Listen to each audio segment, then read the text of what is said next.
That night, my husband called me dead weight in front of all his admirers. He didn't know that dead weight is what you use to sink a ship, and I was coming to sink his entire empire. The clinking of champagne flutes at the Ethelred Capitol Gala sounded like the death knell of my marriage. I stood there, Alara Hayes, draped in a $10,000 silk gown, feeling less like a person and more like a meticulously polished trophy, an expensive ornament fastened to the arm of my brilliant husband, Marcus Thorne. The camera flashes popped relentlessly, but all I felt was cold, a chill that seeped right through the designer fabric. Marcus was at his absolute peak, radiating charm and power as he accepted the Innovator of the Year award. He thanked the board, he thanked his investors, he even thanked his assistant. But when a journalist asked about my role in his staggering success, Marcus laughed, a condescending, dismissive sound I knew all too well. "Alara," he said, his voice carrying easily to the entire fawning circle around him. "She's my luxury dead weight. Looks beautiful, costs a fortune, but is utterly useless." The room seemed to inhale, a beat of stunned silence, then a wave of brittle, forced laughter. I felt the blood drain from my face, my heart seized by an invisible hand. I saw her. Kaylin Vance, his young protege, was standing in the corner of the room. She wasn't joining the polite, uncomfortable laughter. She was smirking, a smug, all-knowing smile. Her eyes locked on me like a snake assessing its prey. That smirk was the first crack. It told me everything. Marcus's comment wasn't a clumsy, drunken joke. It was a statement, a truth she had been privy to for a long time. I kept my own smile perfectly fixed, a mask forged over 15 years of being wife to a powerful man. I raised my glass, a silent, counterfeit gesture of congratulations, but inside, something vital had just shattered. I could feel hundreds of eyes on me, analyzing, pitying, and most of all, curious. My breathing grew shallow, my chest tightening until it ached. I had to get out of there, not to run, to plan. As I walked past Kaylin to exit the ballroom, she leaned in, her voice a sickly sweet whisper, like honey laced with poison. "Don't worry, Alara. Someone has to take care of him while you're busy." Being dead weight. That was it. That was the moment I knew. This wasn't a public humiliation. It was a declaration of war. I stepped into the private elevator, pressing my palm flat against the cold, brushed steel. As the doors slid shut, my reflection stared back at me, a perfect, flawless, shattered woman. I didn't cry. Instead, I took one, deep, steadying breath. The game had begun. The silence in our penthouse apartment was deafening, a thick, pressurized quiet that swallowed the distant sounds of the city. It was a stark contrast to the forced noise of the gala, the clinking glasses, the false laughter. Marcus wouldn't be home tonight. I knew his routines. He always celebrated his greatest successes away from me, in places I was never invited. That absence, which once felt like a hollow, aching loneliness, now felt sharp, electric. It felt like an opportunity. I walked on the plush carpets, my heels silent, straight to his office. This room was his sanctuary, his holy of holies, the steel and glass brain of his empire. But I was the one who had designed its defenses. Marcus loved the theater of biometrics. He thought the fingerprint scanner on his private safe was impenetrable, a testament to his own singular importance. He forgot, perhaps conveniently, that when I installed the system years ago, I had programmed backup authorizations, including my own. The soft electronic beep as the scanner recognized my thumbprint sounded like a starting pistol firing in the vast, empty apartment. The heavy, abstract painting a piece he'd bought for $200,000, and I'd always hated slid aside with a faint mechanical whir, revealing the brushed steel door of the safe. I entered the secondary code. My mother's birthday. A pathetic, sentimental detail he'd insisted on and promptly forgotten. Inside, it wasn't stuffed with cash or bearer bonds. It was something far more damning. A burner phone, sleek, black, and anonymous. My heart hammered against my ribs, a frantic bird in a cage. My hands were steady as I powered it on. The screen flared to life in the dark, casting a ghostly blue light on my face. It wasn't locked. Of course it wasn't. His arrogance was a fortress, and he believed I was too stupid to ever find the door, let alone breach the walls. The messages flooded in. The sender ID was just KV, Kaylin Vance. Hundreds of them. I scrolled, my blood turning to ice water. They weren't just the filthy, breathless words of a clandestine affair, the kind that sting and humiliate. They were blueprints. They were logistics. Osprey Island, this weekend. Everything is ready. One message from Kaylin read, sent only yesterday. The deadweight leaves for her mother's in Vermont tomorrow morning. We'll have a perfect 72 hours. 72 hours. My trip. The trip he had insisted I take. I scrolled up. A message from Marcus, sent just before the gala. The investors land Saturday evening. After they sign the term sheet, we will formally announce our partnership, and I'll start the proceedings with Alara first thing Monday. I had to grip the edge of the heavy mahogany desk to keep my knees from buckling. The air was too thick to breathe. This wasn't just a sordid weekend getaway. It was a corporate and personal coup, executed in tandem. He was using this trip to celebrate his new life with his mistress, leverage that celebration to finalize a new, massive deal, and then, with his victory secure, serve me the papers. I scrolled deeper, my stomach twisting into a cold, hard knot. They had been planning this for months. They had arranged my flight to Vermont. They had prepared the legal documents to have me removed not just from his life, but from Ethelred, the company I had helped him build from nothing. He wasn't just leaving me, he was erasing me. I powered down the phone. My movements were precise, almost robotic. I placed it back exactly as I had found it, nestled between two stacks of foreign currency. I closed the safe door. The heavy thud of the steel bolt locking into place echoed in the silent room. They thought I would be on a plane to Vermont in the morning, quietly fading away, being the useless, beautiful deadweight he so clearly despised. They were wrong. I wasn't going to Vermont.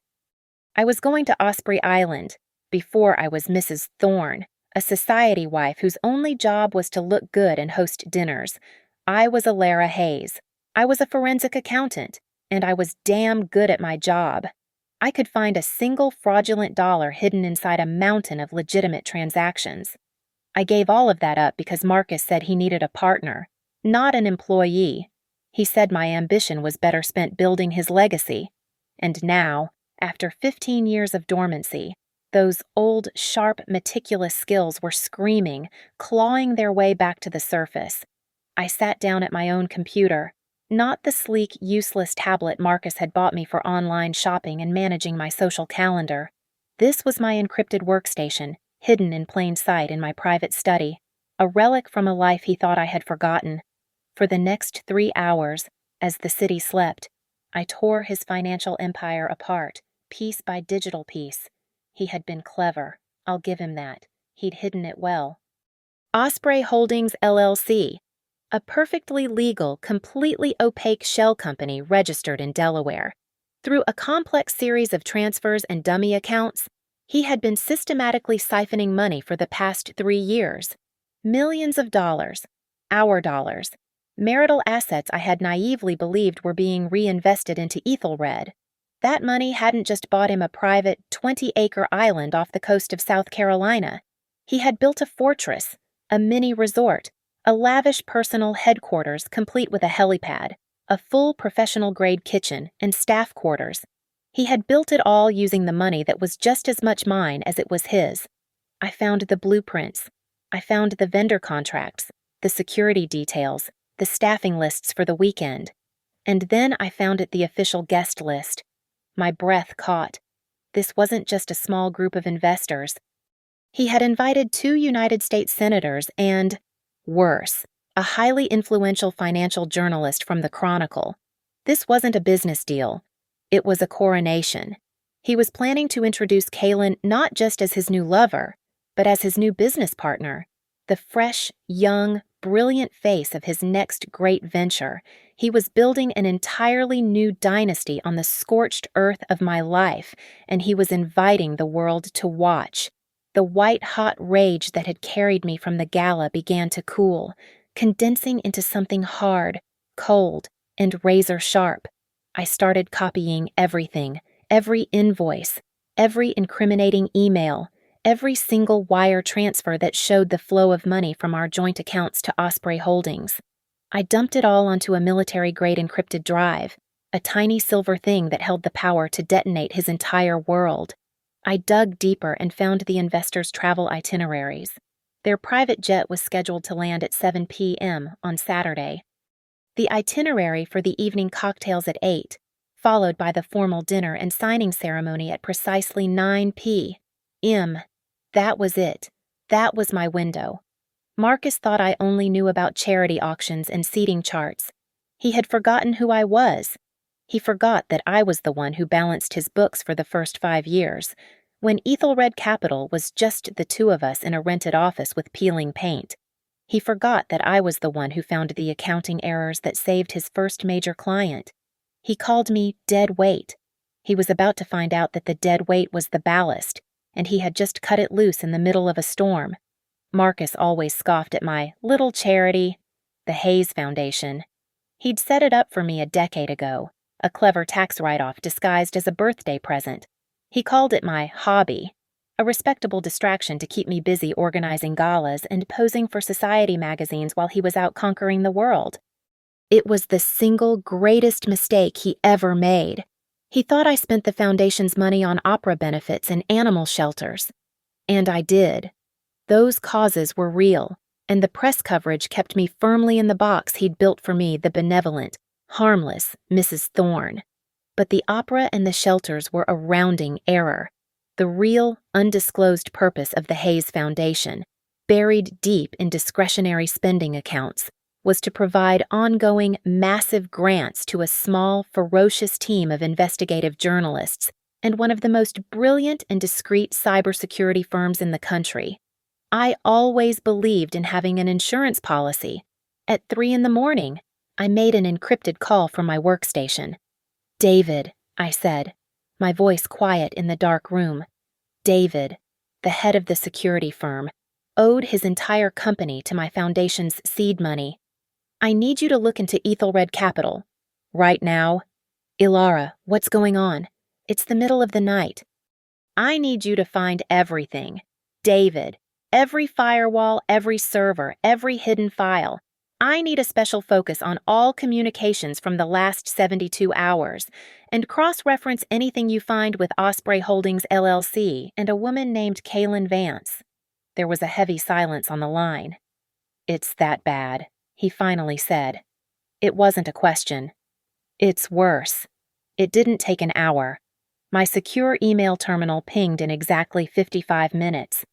The report he sent wasn't just a summary, it was a detonation. The money he'd stolen from me, the millions he'd funneled to build his island love nest, was nothing. That was simple, vulgar marital fraud. This was bigger. Marcus was engaged in a massive, highly illegal insider trading scheme. The investors he was flying to the island, the senators he was charming, the journalist he was wining and dining, they were his marks. He was using confidential non-public information about a huge tech merger Ethelred was supposed to be brokering to trick them. He was going to convince them to pour their fortunes into his new shell company, the one he co-owned with Kaylin. He was planning to take their money, tank the deal, and leave them holding the worthless stock while the Securities and Exchange Commission investigated them. Not him. I sat there, the screen illuminating my face, the pieces clicking into place. He wasn't just a terrible husband, he was a stone-cold criminal. And he was so arrogant, so blinded by his own brilliance, that he was making his 20-something mistress a knowing accomplice, tying her name to every federal crime he was committing. My weapon wasn't just the affair. The affair was irrelevant. My weapon was the truth. All of it. I had the evidence in my hands to destroy him on every single front, financial, legal, and social. I could, and I would, end him. I called David one more time. "I need 2 things," I said, my voice pure ice. "First, I need a plane. A private flight to Charleston, first thing in the morning, booked under a name that isn't Alara Hayes. Second, I need the contact information for the executive chef catering the event on Osprey Island. His name is Liam Brody." "Liam Brody?" David asked, confused. "Why?" "Because 5 years ago, Marcus Thorne destroyed his restaurant and his reputation to get the real estate, and I'm willing to bet Liam Brody is a man who understands the value of an insurance policy." I hung up. I looked at the small, silver-encrypted drive sitting on my desk. It contained 15 years of my life, 15 years of being called dead weight. This wasn't a hard drive. It was a time bomb, and I was going to deliver it personally. Liam Brody was not a random name. I knew exactly who he was, and I knew exactly what Marcus had done to him. 5 years ago, Liam owned the most acclaimed, impossible-to-book restaurant in Charleston. It was housed in a historic waterfront building that Marcus decided he wanted for a boutique hotel. Liam, whose family had owned the building for 3 generations, refused to sell. So Marcus destroyed him. Not quickly, but slowly, with the meticulous cruelty of a predator. He buried Liam in frivolous lawsuits over zoning ordinances, bankrolled a local politician to challenge his liquor license, and fed anonymous, false tips to the health department and the IRS. Liam, an artist who only knew food, was no match for a corporate sociopath. He fought until he was bankrupt, losing the building, his reputation, and his passion. He was catering this event because he was desperate for money, and Marcus, in a final sadistic twist of the knife, loved the irony of hiring the man he'd ruined to serve him. I met him at 6 a.m. on Saturday at a 24-hour diner on the outskirts of Charleston, the kind of place with flickering fluorescent lights and cracked vinyl booths. He looked older than his pictures, tired down to the bone, with the haunted eyes of a man who had already lost everything. He slid into the booth across from me, not bothering with a greeting or a cup of coffee. "I know who you are," he said, his voice raspy. "Mrs. Thorne. What do you want? A last-minute change to the canapes. Worried the champagne isn't cold enough for your husband." I pushed a simple manila envelope across the table. "I'm not here as Mrs. Thorne. I'm here as his enemy." His eyes narrowed, but he opened the envelope. Inside was a single cashier's check drawn from the Hayes Foundation. The amount was enough to clear every debt he had and fund a new restaurant from the ground up. I saw his hand tremble, just slightly.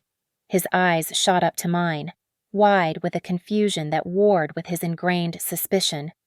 What is this?" "That is a down payment," I said, my voice low and even. "Marcus Thorne stole 15 years of my life. He stole your restaurant, your name, and your future. Tonight, we are going to take it all back." I laid out the plan. I didn't want to stop the party. I wanted it to be perfect. I wanted the investors there, drinking his best wine.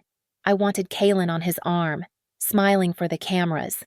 I wanted Marcus at the absolute pinnacle of his triumph, savoring the moment just before I pushed him over the edge. "He's conning those investors," I said, keeping my voice flat, factual. "He's using them to cover a massive insider trading scheme. He's committing securities fraud, and he's structuring it so his new girlfriend takes the fall if it goes bad. I have the proof. All of it." I leaned forward. "I don't need to stop the party.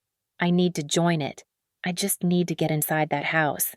And for that, I need an ally in the kitchen." Liam stared at the check. Then slowly, he looked up at me. I watched the transformation in his face. The exhaustion didn't disappear, but it was eclipsed by something else. A cold, hard fire I recognized in my own reflection. It was pure, distilled rage, given new focus. He has security everywhere, Liam said, his voice tight.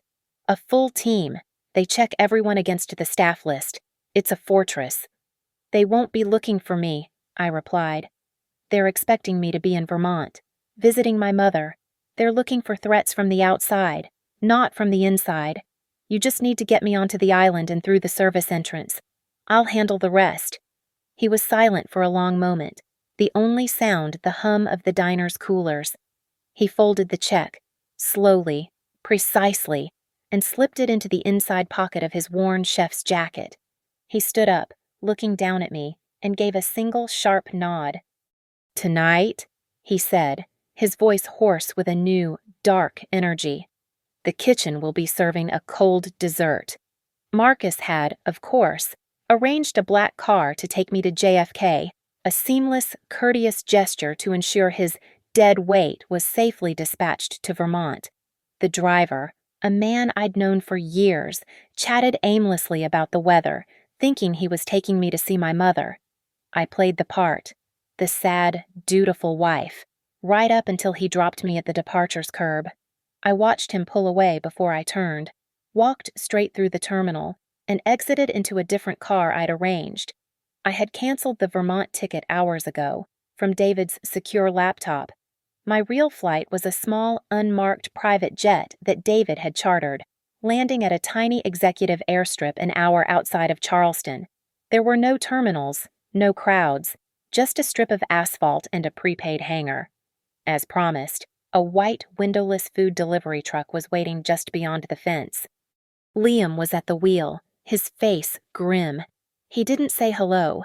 He just jerked his head toward the back. I climbed in, the heavy door rolling shut behind me with a hollow boom. The smell of fresh fish and damp cardboard was overwhelming. I huddled in the dark, jammed between a stack of lettuce crates and a cooler leaking icy water onto the metal floor, my hands clutching the small, encrypted drive in my jacket pocket. We drove for what felt like an eternity, the truck lurching and rattling, until we stopped. I heard the sound of water, the low thrum of a boat engine. We were at the service dock. "We're here!" Liam's voice came through the small gap to the cab. "They're going to check the truck. Get this on." He passed a set of black catering clothes and a heavy apron through the partition. "Put it on, now. When they open the door, keep your head down. Do not look up. Do not say a word." I scrambled in the dark, pulling the scratchy uniform on over my clothes, tying the apron strings with trembling fingers. My heart was a frantic drum against my ribs. The truck rolled forward a few feet and stopped again, the engine idling. I heard heavy boots on gravel. The back door was yanked open, flooding the space with the harsh glare of a security checkpoint. A massive man in a security uniform, an earpiece coiled in his ear, peered inside, his eyes sweeping over the cargo. He looked straight at me. I stared at the floor, my breath locked in my chest.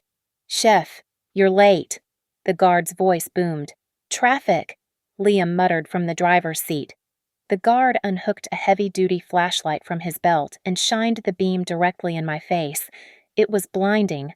I flinched, but kept my head bowed, my pulse hammering in my throat. Sure, he could see the panic. Sure, he could see I wasn't a cousin. "New?" the guard asked, his voice sharp with suspicion. "Yeah," Liam said, his tone perfectly flat, perfectly annoyed. "Barback quit 20 minutes ago. Last-minute replacement. She's my cousin." A silence stretched, so long and thick I thought I would suffocate. I could smell the salt from the ocean and the sharp tang of diesel fuel from a patrol boat idling just offshore. I could hear the guard breathing. Then, he grunted and stepped back. "Fine, go on. Get this unloaded. Mr. Thorne is on a schedule. He wants everything perfect." The door slammed shut, plunging me back into darkness. The truck lurched forward, moving off the dock and onto the island's paved service road.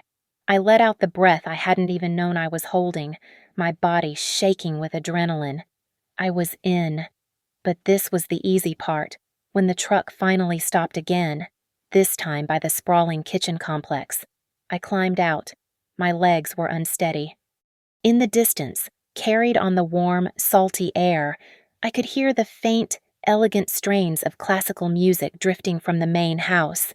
I could see the glow of the lights from the infinity pool, twinkling against the black ocean. The party had already begun. The kitchen was a controlled vortex of chaos. White-jacketed chefs, Liam at their center, moved with a frantic, precise energy. Shouts of, "Fire the scallops," and "Where are those appetizers?" cut through the steam and clatter. Liam spotted me, grabbed me by the arm, and pulled me into a quiet pantry alcove. "Here," he said, shoving a heavy silver tray laden with flutes of champagne into my hands. "Look the part. Go circulate. Blend in.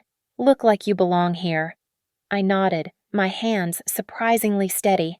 I pushed through the swinging doors and stepped out onto the main terrace. It was breathtaking, designed to inflict awe. The house was an architectural marvel of glass, steel, and stone, cantilevered over the dark, rushing Atlantic, an infinity pool seamlessly blended with the ocean horizon, its surface reflecting the hundreds of soft, twinkling lights. And there, standing by the pool as if he owned the ocean itself, was Marcus. His arm was wrapped possessively around Kaylin's waist. She was wearing a stunning, backless red dress. They were laughing with one of the senators, Marcus looking relaxed, powerful, and utterly, despicably happy. I took a breath and began to move. I slipped into the crowd, my tray extended. My head was bowed, my posture subservient, the perfect picture of a nameless server.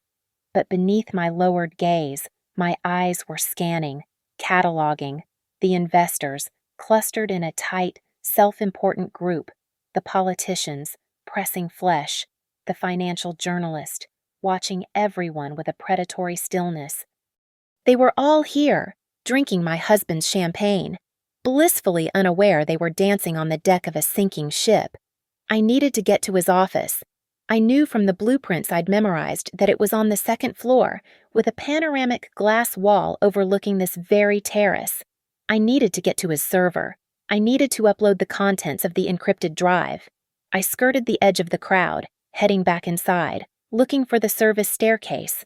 As I turned a corner into a quiet, art-filled hallway, a voice, sharp and laced with amusement, cut through the air. "Can I get one of those?" I froze. I turned around slowly. Kaylin was standing there, leaning against the wall, an empty glass in her hand. She stared at me, a flicker of genuine confusion passing over her features, quickly replaced by a dark, vicious amusement. "Alara," she let out a low, throaty laugh, stepping toward me. "My God, he was right. You really are useless." She sauntered forward, her expensive perfume washing over me. She reached out and contemptuously flicked the sleeve of my cheap, black uniform. "This is your grand plan. What? Did you come to poison him with bad champagne? It's pathetic. Even for you." My heart beat, but it was a cold, steady rhythm. "No, Kaylin," I said, my voice quiet, but cutting through her laughter. "I'm not here to serve drinks." "Oh," she raised a perfectly sculpted eyebrow. "Then what are you here for?" "To beg him to take you back to make a scene." She giggled, a sound like breaking glass. "It's too late for that, sweetie. He's already made his choice. He chose the future, and that's me." I held her gaze. I almost smiled. "He did choose you." I agreed, my voice as cold as the steel in my pocket. "He chose you to be the scapegoat." Kaylin's smugness faltered, a hairline crack in her perfect facade. "What? What nonsense are you talking about?" I set the heavy tray down on a nearby console table. My hand, steady as a surgeon's, slipped into the deep pocket of my apron and pulled out a slim envelope. As I did, my thumb clicked the tiny, discreet button on the digital voice recorder I'd concealed in the same pocket. "I don't have much time, Kaylin, and neither do you," I said. Marcus isn't just cheating on me. He's actively cheating those investors out on the terrace, and he's using you to do it." I thrust the folded papers into her hand. She took them automatically, her eyes wide with confusion. "What is this?" "Those are the incorporation documents for KV Holdings. The company he told you was your future, your new joint venture. Read the fine print. Look at the ownership structure. Look at the liability clause." Her eyes, sharp and quick, scanned the pages. I had highlighted the relevant sections. I watched her face, watched the exact moment the blood drained from it. I saw the dawning, sickening horror as she understood. Her name, Kaylin Vance, was listed as the sole director, the sole officer, the single signatory with full legal and fiduciary responsibility. Marcus wasn't on the paperwork at all. He was shielded behind 3 layers of offshore shell companies that held the actual equity, while she, Kaylin, was left holding the entire bag of legal dynamite. She wasn't his partner. She was his fall guy. "No," she whispered, the single word trembling. She looked up at me, her face a mask of pale disbelief. "No, he wouldn't. He loves me. He wouldn't do this to me. He called me dead weight in front of 50 people tonight. Kaylin," I said, my voice devoid of all emotion. "His wife of 15 years. What, exactly? Do you think he sees you as you're younger? You're newer, but you're the same thing to him, a disposable asset. When this insider trading scheme blows up, and it will, the SEC will come knocking. And whose name will be on every illegal document, whose signature will be on the fraudulent term, sheets yours. You'll be the one they handcuff. You'll be the one facing 20 years in a federal prison, while he flies his private jet to some island with no extradition treaty, already grooming your replacement." Raw, animal panic flooded her eyes. The ambitious protégé was gone, replaced by a terrified girl. Oh my God, what do I do? He'll ruin me." "He already has," I said flatly, "but you have one chance." "One?" I glanced at the slim watch on my wrist, a gift from him I'd never liked. "He's scheduled to sign the final deal at 9 p.m. That's in less than 20 minutes. You have a choice. You can stand by his side, go down with his sinking ship, and spend the best years of your life in a cell, or you can save yourself." "How?" she begged, her voice cracking, tears welling up and threatening her perfect makeup. How do I save myself?" "When the time comes," I instructed, my voice hard. "When he's about to sign, you are going to tell the truth. You're going to stand up and tell those investors, that journalist, and those senators exactly what he's doing. You will be the brave, terrified whistleblower. You'll cooperate fully, you'll get immunity, you'll be a victim, not a co-conspirator." She was staring at me, her mind racing, processing the betrayal, calculating the odds. Her old, familiar hatred for me was still there, but now it was hopelessly tangled with a new, desperate reliance. "And you," she whispered, "what do you get out of this?" I picked up my tray of champagne flutes. "Me." I allowed myself a small, cold smile. "I'm just here for the fireworks." I turned and walked away, my footsteps silent on the thick rug, leaving her alone in the hallway, clutching the wreckage of her entire future in her trembling hands. I didn't bother with the main staircase. I took the service stairs 2 at a time, the adrenaline a cold, clean fuel in my veins. I was quiet, my catering-issued shoes silent on the stone. I reached his office. The heavy oak door was, just as I expected, unlocked. The arrogance. He was so secure in his fortress. He never imagined a threat could come from within. I slipped inside. The room was dark, the only light the faint, pulsing blue from the massive server humming in the corner. His personal server. The brain that linked the entire island's network, including the state-of-the-art presentation system in the formal dining room downstairs. I walked to it, pulled the encrypted drive from my apron, and plugged it into the main port. I didn't need to hack his password. I was his password. My birthday. A pathetic irony. A small script I'd written in the early hours of the morning, an old piece of forensic code I'd resurrected, began to run.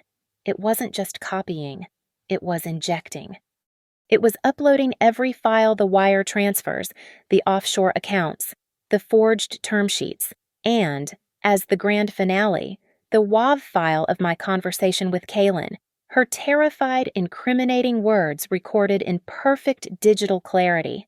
The program was designed to override any scheduled presentation and take absolute control of the dining room's audio-visual system, all at my command. I pulled the drive, slipped it back into my pocket, and left. I returned to the grand terrace, retrieved my tray, and walked into the formal dining room just as Liam and his staff were setting down the main course. The room was a portrait of wealth and power. The long, polished table reflected the candlelight. The atmosphere was hushed. The only sound the polite, metallic click of expensive silverware on bone china. Marcus, at the head of the table, stood up. He tapped his crystal glass. He beamed, a triumphant, $1,000,000 smile radiating across his face. "Ladies and gentlemen," he began, his voice booming with practiced confidence. "Thank you for coming. Thank you for sharing this vision with me. Tonight, we aren't just celebrating a single deal. We are celebrating the future. A future built on trust, on vision, and on relentless innovation." His gaze found Kaylin, who was sitting to his right, as stiff and pale as a marble statue, her food untouched. "And I want to make a special toast," Marcus continued, lifting his glass to her, "to my new partner, Kaylin Vance, whose brilliant acumen and sharp instincts have made all of this possible." The investors, the senators, they all applauded politely, raising their glasses. Marcus drank in their admiration, his chest puffed with pride. He was so lost in his own moment, so blinded by his own reflection.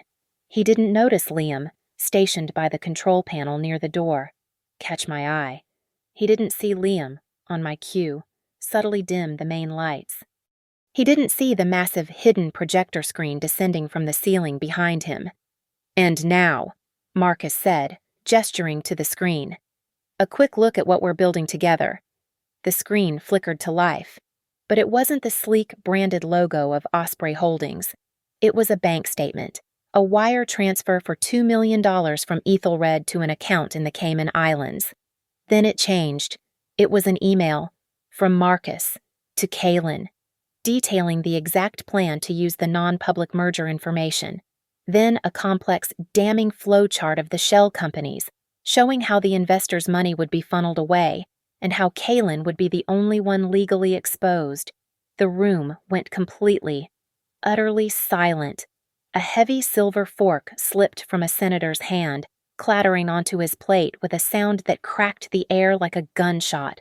Marcus, confused, turned around. His smile froze, then dissolved. His face went white as he stared at his own criminal enterprise, broadcast for his victims to see. "What? What the hell is this?"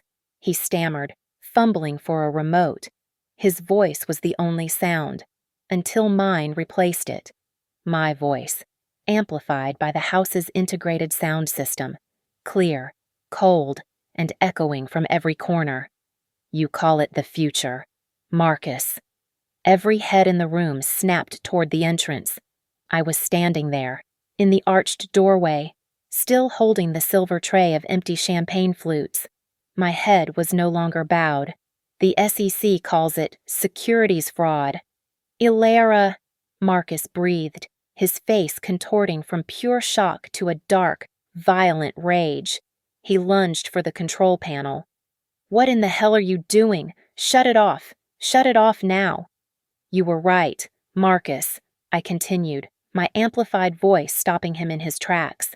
It was calm, clear, and utterly relentless. "I am dead weight. I always have been." "But you seem to have forgotten what dead weight is for. It's the anchor. It's the ballast that keeps a ship stable. You cut me loose. And now your ship is going down. As if on cue, the screen changed, the documents vanished, replaced by a simple audio file waveform. And then, Kalen's voice, high and frantic, filled the dead silent room. He said I would be legally responsible, that he'd take the money and let me go to prison. That was the breaking point. The investors surged to their feet as one. Thorne, what is the meaning of this, one of them? A man from Deutsche Bank roared. It's lies, Marcus bellowed, finally finding his voice. He pointed a trembling, furious finger at me, his eyes wild. She's insane. This is a trick. She's getting revenge because I was leaving her. Then are these lies, too? Kalen screamed. It was a raw, guttural sound of pure terror and fury. She stood up so fast her chair crashed backward onto the floor. She grabbed the stack of documents I'd given her and threw them onto the center of the table. He's been lying to all of us. He stole from his own wife, and now he's trying to steal from all of you. The room exploded. Utter, beautiful chaos. The investors scrambled for the papers, their faces turning from anger to ashen gray as they recognized the legal letterhead, as they saw the proof of their own impending ruin. The financial journalist, his eyes gleaming, wasn't yelling. He was filming the entire scene on his phone, a quiet, professional predator capturing the kill. The senator, pale and muttering, was already halfway out the door, abandoning his colleague to the sharks. Marcus looked from the furious investors to the sobbing, hysterical Kalen, and then, finally, back to me. The rage was gone. The power was gone. In his eyes, I saw it all collapse, the entire edifice of his life imploding in a single, silent moment. I saw the absolute, hollowed-out ruin of a man who just realized he has lost everything. You, he whispered, the word barely audible. You've ruined me. I walked forward, stopping just short of the table. I placed the empty silver tray down, the soft clink of metal on wood, the final punctuation. No, I said, my voice now just my own, no longer needing amplification. You ruined yourself. You just thought I was too useless to notice. I turned my back on him. I didn't run. I simply walked. I walked out of the dining room, through the swinging doors, and back into the frantic, overheated chaos of the kitchen. Liam was standing by the door, watching me. He didn't speak, but a small, slow smile of profound satisfaction spread across his face. He gave me a single, sharp nod. An equal. I pushed through the service exit and stepped out into the night. The air was cool and salty, and it felt like the first clean breath I'd taken in 15 years. And then I heard it, faint at first, then growing louder over the sound of the ocean sirens. Multiple sirens, closing in from the water, the Coast Guard, and with them, I knew, federal agents. David, true to his word, had placed the anonymous tip with the SEC the second my drive uploaded to the server. I stepped onto the small, fast motorboat Liam had waiting at the service dock. He untied the lines, and the engine roared to life. As we pulled away from the island, moving swiftly into the open blackness of the sea, I looked back. The spectacular glass house, once a monument to his power, was now just a cage, its lights and music and laughter suddenly, frantically extinguished, soon to be illuminated by the flashing red and blue of an impending arrest. I took my phone out of my pocket, not to film. I opened my banking app, the one he never knew I had, and made one last transfer, the final substantial payment to Liam Brody. As the boat sped into the darkness, leaving the island and my old life behind, I lifted my face to the wind. I was no longer dead weight. I was no longer an anchor, holding anyone steady. I was free, and I'd learned tonight that dead weight doesn't just sink ships. Sometimes, it's the only thing that survives the wreck. Thank you so much for listening to my story. I'd love to know where you are all listening from. So please drop a comment below and let's connect and share our thoughts. Be sure to subscribe to Lily Revenge Stories. Give this video a like and show some extra support by hitting that hype button so more people can hear this story.